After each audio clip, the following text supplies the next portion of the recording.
Magandang hapon. Mabibilis na balita kasabay ng uwian, hapunan at pahinga.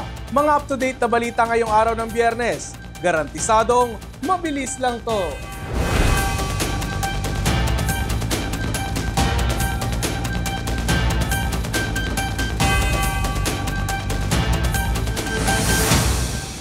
Mga headlines ng mabibilis na balita, heto na! Interim release hiniling ng kampo ni dating Pangulong Rodrigo Duterte. Isang bansa pumayag sa hiling ng dating Pangulo ayon sa council nito.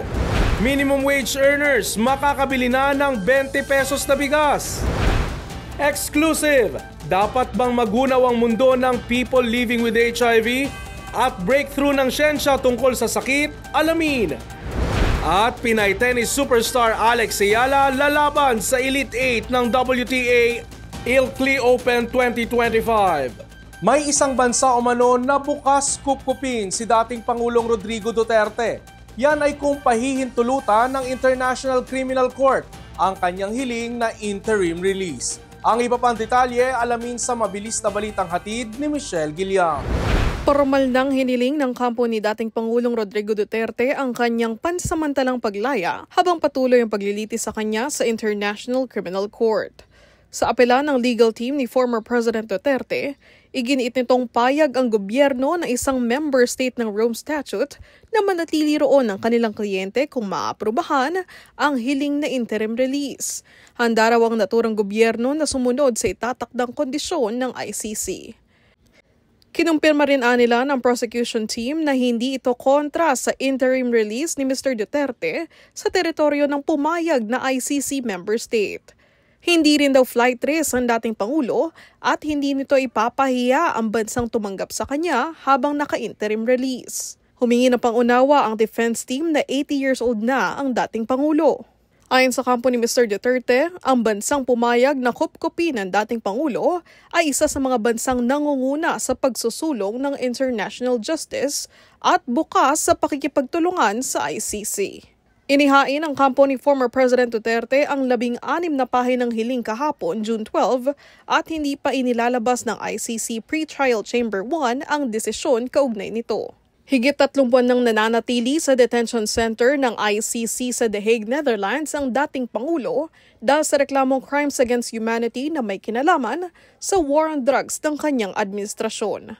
Samantala, sa pahayag ni ICC Assistant to Counsel Cristina Conti, sinabi nitong para siyang binuhusan ng malamig na tubig nang mabasa sa request na hindi kontra ang prosecution sa interim release. Anya, kukonsultahin nila ang mga biktima ng war on drugs kaugnay sa hiling ng kampo ni former President Duterte. Para naman sa Malacanang, hayaan na lang daw ang ICC na tukuyin kung nararapat bang pagbigyan ng dating Pangulo sa pansamantala niyang paglaya. Well, anyway, kanila pong strategy yan at hayaan na lang po natin ang ICC ang mag-determine kung sila ba may paniniwalaan at kung mag-grant ang kanilang request for interim release. Michelle Giliang para sa All TV News, Channel 2. Inilunsad ngayong araw ang nationwide rollout ng Benting Bigas Meron Na program para sa mga minimum wage earner. Aabot sa 500 kumpanya ang nagpalista upang maging bahagi nito at inaasahang mas lalawak pa sa mga susunod.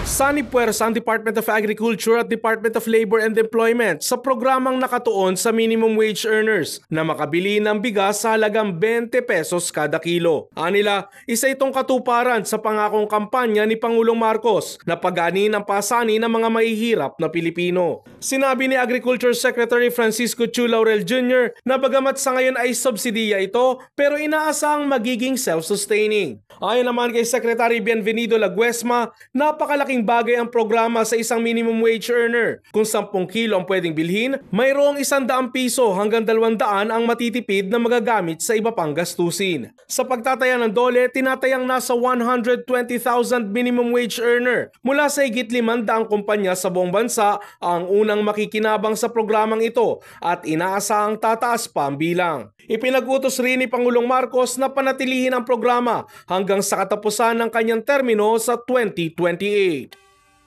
Sa ikalawang bahagi ng ating HIV Awareness Special, dapat nga bang mawalan ng pag-asa ang people living with HIV?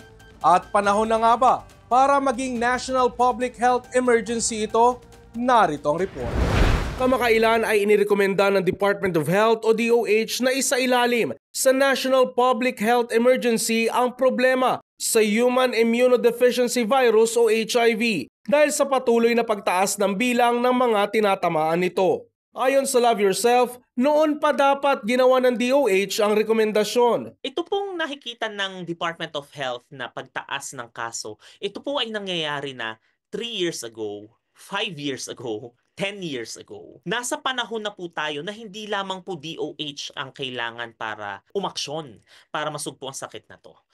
Kasama po dito dapat ang iba pang mga ahensya ng gobyerno, iba pang mga international partners, development partners, at mga community-based organizations, katulad po namin sa Love Yourself. Pero hindi dapat matapos ang mundo ng mga people living with HIV dahil makakapamuhay pa rin sila ng normal. At kung tuloy-tuloy ang gamutan, aabot sa puntong hindi ito maipapasa. Dahil sobrang konti na ng HIV sa kanilang katawan, hindi na po nila ito mapapasa sa iba.